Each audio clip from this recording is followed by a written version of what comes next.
네, 안녕하세요. 영화 배급하는 이화배입니다. 처음 뵙겠습니다.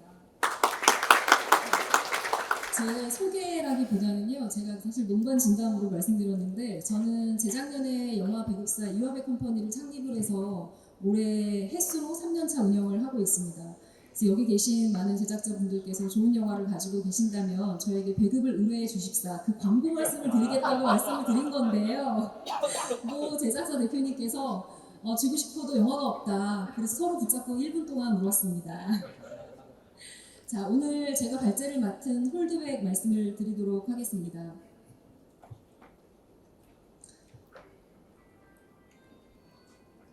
애니메이션 효과가 엄청 느리네요.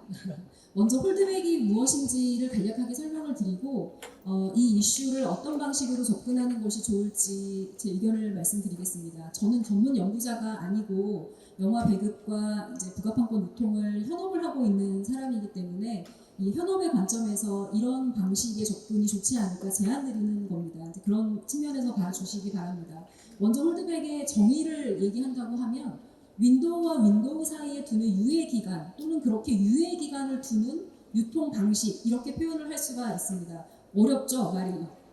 한마디로 정의를 하면 홀드백은 배급사의 유통 정책입니다. 배급사가 어떻게 저 많은 윈도우를 거치면서 최대의 매출을 얻을 수 있을까? 그러려면 이 많은 윈도우들을 어떤 방식으로 줄을 세워서 운영을 해야 할까? 즉 수익을 극대화하기 위한 배급사의 유통 정책입니다.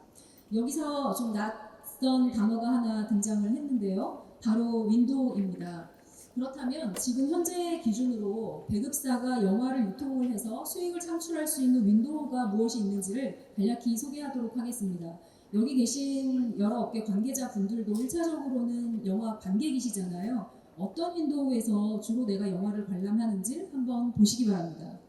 가장 대표적인 윈도우 극장이 있습니다. 제가 모든 극장을 다 표시할 수 없어서 대표적인 브랜드 몇 개씩만 화면에 띄우겠습니다. 그리고 지금 보시는 이 이동통신사들이 운영하는 IPTV 또는 인터넷 TV라고 부르죠. 인터넷 TV는 극장과 더불어서 핵심적인 영화 유통 창구입니다.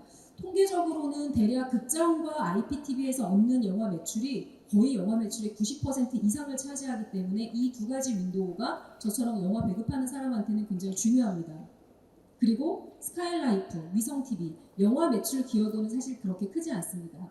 그리고 지금 방금 등장한 IPTV, 디지털 케이블 VOD, 여기도 영화 매출 기여도는 아주 크지 않지만 IPTV보다 먼저 사업을 시작한 대표적인 윈도우입니다. 그리고 영화 채널, OCN으로 대표되죠. 다양한 영화 채널에서도 아마 많이 영화를 보신 경험이 있으실 겁니다. 그리고 지금 보시는 건 물리매체인데요. 거의 유일한 물리매체죠. 홈비디오라고 업계에서는 부르고 DVD나 블루레이 디스크를 의미합니다. 그리고 가장 오래된 영화 윈도우 중에 하나입니다. 지상파 텔레비전이죠. 지금은 EBS를 제외하고는 고정적인 영화 편성을 가지고 있지 않기 때문에 영화 유통하는 제 입장에서는 영화로 상시적인 매출을 일으킬 수 있는 그러한 윈도우는 아닙니다. 하지만 상징성이 큰 윈도우라고 할 수 있습니다. 그리고 마지막으로 눈을 크게 뜨고 봐주시기 바랍니다. 어쩌면 오늘 제가 얘기할 홀드백의 핵심적인 대상 윈도우이기 때문인데요. 한꺼번에 많은 회사들이 등장을 했죠. 다시 한번 효과를 극대화하기 위해서 한 번 더 보여드리면 이렇습니다. 구성을 보시면 굉장히 다양합니다. 국내 사업자도 있고 해외 사업자도 있고 또는 기반도 콘텐츠 회사가 운영하는 OTT도 있고 테크 기업이 운영하는 OTT, 물류 회사가 운영하는 OTT 등등 다양한 플랫폼들이 있습니다. 지금 화면에 보시는 윈도우가 전체 다예요. 영화가 한 편 완성이 되면 이 윈도우를 마치 저글링 하듯이 잘 효과적으로 운영해서 국내에서 최대의 매출을 얻는 것이 바로 배급사의 목표입니다. 자, 그렇다면 국내에서는 이런 윈도우를 어떤 방식으로 저글링을 하는지를 소개해 드리도록 하겠습니다. 먼저 극장이 제일 앞에 나옵니다. 저는 연구자가 아니어서 다른 나라 영화 시장은 어떤 방식으로 윈도우를 운영하는지를 잘 몰라요. 하지만 이제 외화를 수입하다 보니 저랑 계약을 맺는 프랑스, 미국, 영국, 일본 이런 회사들이 저에게 요구하는 홀드백을 들었을 적에 아, 이 나라에서도 우리와 이런 부분은 유사하게 또는 이런 부분은 우리와 상당히 다르게 홀드백을 운영하고 있구나라는 걸 알게 됐습니다. 공통적인 특징은요. 극장이 제일 먼저 옵니다. 가장 돈을 많이 벌어다 주고 관객 입장에서도 허들이 제일 높은 윈도우이기 때문입니다. 그리고 지상파 텔레비전, MBC, KBS, EBS, SBS 이런 지상파 텔레비전이 제일 끝에 옵니다. 이것도 어느 나라나 똑같습니다. 그 이유는 허들이 제일 낮고 관객 입장에서는 무료이기 때문입니다. 물론 우리는 지금 지상파 텔레비전을 실제로 무료로 아마 보시는 분은 없으실 거예요. 대부분 IPTV나 케이블 TV나 위성 TV를 통해서 유료 결제하시고 재송신을 받아보긴 하지만 기본적인 아이디어는 지상파 채널이 무료입니다. 따라서 유통 정책상 극장이 제일 앞에 오고요. 지상파 채널을 제일 마지막에 유통을 합니다. 그리고 전통의 홈비디오를 중간쯤에 위치시킨다고 하면 1995년이니까 벌써 지금으로부터 30년 전이죠. 30년 전에 국내 영화 시장에 등장한 케이블 채널을 우리는 지상파 채널보다는 앞에, 홈비디오보다는 뒤에 위치시킵니다. 지금부터 하이라이트입니다. 티밭.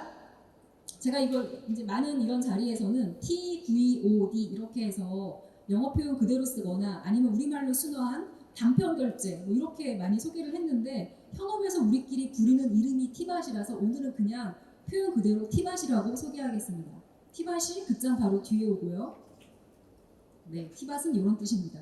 사실 제가 오늘 소개할 분량이 시간 제한 때문에 내용이 좀 뭐 자세하게 소개드릴 수 없어서 이거보다 조금 더 상세한 내용은 인쇄용 자료집에 있으니 참고 부탁드리고요.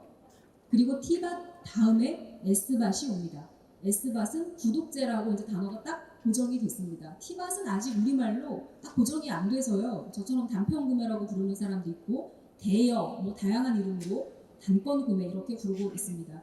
현재 보시는 것이 우리 영화 시장의 홀드백입니다.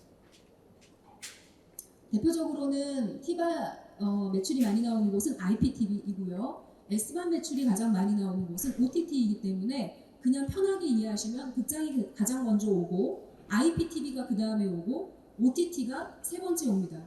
제가 앞에 새 윈도우는 붉은색으로 뒤에 새 윈도우는 파란색으로 칠을 한 이유는 뒤에 새 윈도우는 이미 오랜 시간을 거치면서 경합이 끝났어요. 더 이상 홀드백 갈등이 없습니다. 다만 앞에 새 윈도우는 아직 진행 중인 갈등 상황이라서 붉은색으로 표시를 했습니다. 제가 홀드백이 배급사의 유통정책이라고 설명을 드렸는데요. 이 유통정책의 의미를 좀 더 직접적으로 설명을 드리기 위해서 이번 달 23일에 개봉하는 블록버스터 영화 전지적 독자 시점의 사례를 한번 가상으로 소개하겠습니다. 이 영화의 개봉이 아직 거의 20일 가까이 남았죠? 꽤 여러 시간이 남았습니다. 그리고 오늘은 금요일입니다. 만약입니다. 일어나지 않은 일이고 일어나서도 안 되는 일인데요. 만약에 내일 밤 8시에 MBC에서 전지적 독자 시점을 방영한다고 하면 어떤 일이 일어날까요? 일단 나는 이거 극장에서 봐야 되기 때문에 안 봐 하고 안 보실 분도 있겠죠. 또는 MBC에서 일단 영화를 보시고 나는 이거 극장에서 한 번 더 보고 싶어 하고 개봉 때 극장에서 한 번 더 보시는 분도 계실 겁니다. 하지만 많은 관객은 MBC에서 만약에 방영이 됐다고 하면 이미 영화를 본 거예요. 극장에서 보시지 않고 IPTV에서도 보시지 않을 확률이 높습니다. 다시 말해서 이 배급사의 유통 정책이 잘못되면 어떠한 일이 일어나는데 매출 잠식이 일어나는데요. 그 매출 잠식을 우리 업계에서 카니발라이제이션 이렇게 흔히 많이 부릅니다. 유통 정책이 실패했을 때 나타나는 현상입니다. 즉 마땅히 단단하게 자리를 잡고 있어야 할 멀쩡한 영화 시장이 이유 없이 붕괴되는 것을 이야기를 합니다. 제가 지금 사다리를 한번 뿅 띄워드렸는데요. 이렇게 유통 정책의 실패, 카니발라이제이션이 일어나는 이유를 저는 유통을 하는 사람이니까 가격의 측면에서 접근을 해서 설명을 드리도록 하겠습니다. 영화가 먼저 개봉을 하면 극장에서 판매를 시작한다고 말씀을 드렸죠. 가격은 대략 15,000원, 주말 2D 영화 기준입니다. 가장 발생 건수가 많은 건이죠. 극장은 개봉부터 종영까지 가격의 변동이 없습니다. 빨리 본다고 비싸거나 또 늦게 본다고 싸지지 않습니다. 물론 특가하는 경우는 제외하고요. 일정한 가격으로 시연부터 종영까지 마칩니다. 그 다음에 한꺼번에 뿅뿅뿅 많이 등장했죠? 제가 다 티바 이렇게 썼습니다. 온라인 시장은 극장과 다르게 신작은 비싸게 팔고 시간이 갈수록 싸게 파는 구조입니다. 그래서 가격이 시간이 갈수록 떨어져요. 그걸 제가 구간으로 나누었습니다. 먼저 가장 비싼 온라인 시장에서의 티박 가격은 현재 11,000원 정도 합니다. 그리고 이후에 가격을 떨어뜨려서 또 7,700원 정도로 판매를 하다가요. 5,500원으로 가격을 낮춥니다. 그리고 이후에는 2,750원으로 팔다가 마지막에 1,540원 정도로 아주 가격을 낮춘 상태에서 더는 기다려도 무료는 아닙니다. 이 정도로 라이브러리 상태로 영화 VOD 시장에서 영화를 판매를 하게 됩니다. 지금 제가 보여드리는 이 가격 구간은 우리가 대략 제 기억에 2007년, 8년부터 IPTV에서 돈을 꽤 벌기 시작했거든요. 그리고 제가 배급했었던 2010년 개봉작 임상수 감독님 영화 하녀를 IPTV에서 정산받은 돈이 대략 20억 원 정도였는데 제가 그 임팩트가 너무 강해서 지금도 기억합니다. 극장에서 거의 70만 관객 정도를 해야 벌 수 있는 돈을 IPTV 3사에서 벌었을 때 엄청 기뻤었던 기억이 나거든요. 오랜 시간 동안의 가격 정책을 우리가 만들어서 대략 15년 정도를 이런 테이블 아래서 우리가 운영을 했습니다. 그러던 어느 날 S밭이 국내 영화 시장에 등장을 했습니다. 완전히 다른 모델이에요. S밭은 극장이나 IPTV의 티박과는 다르게 영화를 선택하는 개념은 아닙니다. 거래처를 선택하고 월정액을 지불을 하면 영화를 아무리 많이 보든 영화를 아무리 적게 보든 일정한 금액이 자동으로 결제가 되는 구조입니다. 초반에는요. 2018년도, 16년에 일단은 S밭 모델이 국내에 들어왔죠. 해외 글로벌 OTT가 하나, 국내 자생 OTT 하나, 두 개의 모델이 등장했었던 초반에는 이 정도로 계약을 했습니다. 그 당시에 제가 사이더스에서 극장 배급과 유통을 맡고 있었는데요. 저도 이 정도 가격 단계에서 S밭 공급을 계약을 했습니다. 즉 1,540원짜리 VOD가 팔리는 시점이면 이미 많은 매출이 극장과 온라인 시장에서 발생을 했기 때문에 OTT 시장에 이 S밭 상품으로 공급을 해도 앞에 있는 윈도우에 매출 카니발라이제이션이 일어나지 않는다는 확신이 있었어요. 그러다가 우리에게 비극적으로 팬데믹이 오면서 많은 배급사들이 앞으로 S밭 그 홀드백을 당겨서 지금은 거의 S밭 상품 중에 가장 가격이 비싼 11,000원 단계에서부터 판매하는 영화들도 생기기 시작했습니다. 이렇게 되면 어떤 일이 벌어지냐면요. 가격 경합이 벌어집니다. 우리가 지금 구독하고 있는 글로벌 OTT나 국내 OTT의 가격이 대략 7,000원에서 2만원 정도 사이 구간에 있습니다. IPTV에서 티박 가격 이렇게 지불하면서 영화를 볼 이유가 없네. 즉 S밭이 IPTV를 먼저 잡죠. 그리고 이윽고 굳이 극장을 갈 필요가 있을까? 극장에 한 번 영화를 보는 가격이면 한 달 월정액을 낼 수가 있는데 극장 시장까지 위협을 하게 되는 상황이 된 겁니다. 이 문제를 그러면 어떻게 접근을 해야 좋을까를 생각했을 때 과연 어디서부터 접근하는 게 가장 좋을까 이런 고민이 많이 들었고요. 일종의 지금 자아 비판을 하고 나왔습니다. 저는 극장 배급을 오랫동안 했고 부가판권 유통을 했던 사람으로서 홀드백은 결국 배급사의 유통 정책이기 때문에 배급사 자신이 이 문제의 심각성을 인식하고 유통 정책을 정상화시킬 필요가 있습니다.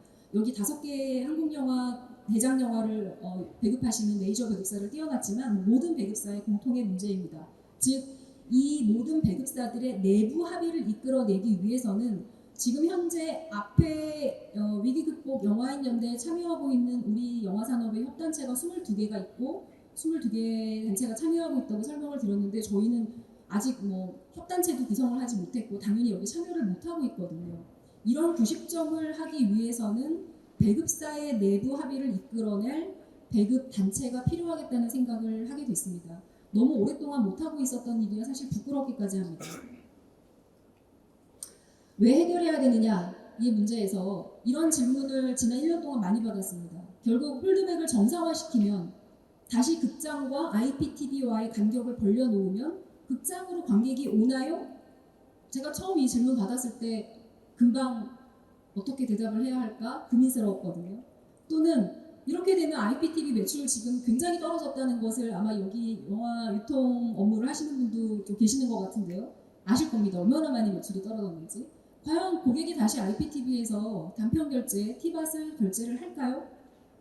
제가 예전에는 이런 질문을 받으면은 즉답을 안 했는데 요즘에는 그냥 말씀드립니다. 네, 그렇게 됩니다. 이렇게 말씀을 드리는 이유는 결국 유통 정책만으로는 영화가 흥행하기 어렵지만 유통 정책이 실패하면 그것 자체가 영화의 허들이 되어서 잘 만든 영화가 관객을 만나는데 걸림돌로 작용을 합니다. 지금 그 걸림돌을 빨리 우리가 빼줘야 돼요. 그런 면에서는 영화 흥행을 위한 안정장치이므로 이 문제를 심각하게 바라보고 해결에 나서야 한다고 생각이 듭니다. 어떻게 해결을 해야 할까? 마지막 페이지입니다. 말씀을 드리겠습니다. 먼저 배급사들은 내부 합의가 필요합니다. 극장이 나에게 이렇게 해주면, IPTV가 나에게 이렇게 해주면, 관객이 마음을 바꿔 먹어주면 등등의 이유를 일단 잠시 내려놓고 이 문제가 심각하고 우리에게 필요하다는 생각이 들면 먼저 배급단체를 구성을 해서 내부 합의를 이끌어내야 합니다. 그리고 극장도 자구 노력을 해주시기 바랍니다. 상영 기간을 확대해 주십시오. 지금 홀드백 기간에서 배급사들이 느끼는 불안감이라는 게 빨리빨리 소비되고 전체 윈도우를 돌아버리기 때문에 거기서 느끼는 압박감이 큽니다. 만약에 극장이 지금보다는 상영 기간을 조금 더 확대해서 스스로 온라인 시장과의 간격을 벌려주시면 배급사도 아마 이 문제를 바라볼 때 전향적인 마음으로 바라볼 수 있을 것 같습니다. 그리고 IPTV에서도 영화에 투자하거나 MG를 제공하는 듯 내가 이 영화 시장에서 중요한 윈도우라는 걸 스스로 많이 부각시켜 주시기 바랍니다. 그리고 영화 제작사에게 바라는 것은 좋은 영화 만들어 주시고 계시기 때문에 앞으로도 그렇게 해주십시오. 그리고 거래하는 배급사가 어떠한 유통 정책을 펴고 있는지를 감시하시고 그리고 잘하고 있다면 지지하고 독려해 주시기 바랍니다. 끝으로 영화진흥위원회나 문화체육관광부 같은 저희를 도와줄 수 있는 정책 지원 필요합니다. 그래서 이런 위험을 무릅쓰고 홀드백을 정상화시키기 위해서 노력하는 배급사가 있다고 하면 정책적으로 지원해 줄 수 있는 신설 프로그램도 필요하다고 생각하고요. 어떠한 방식으로 어떻게 지원할지는 배급사가 모여서 한번 상의를 하고 또 좋은 제안을 드릴 수 있는 기회가 있었으면 좋겠습니다. 이상으로 홀드백 발제를 마치도록 하겠습니다. 감사합니다.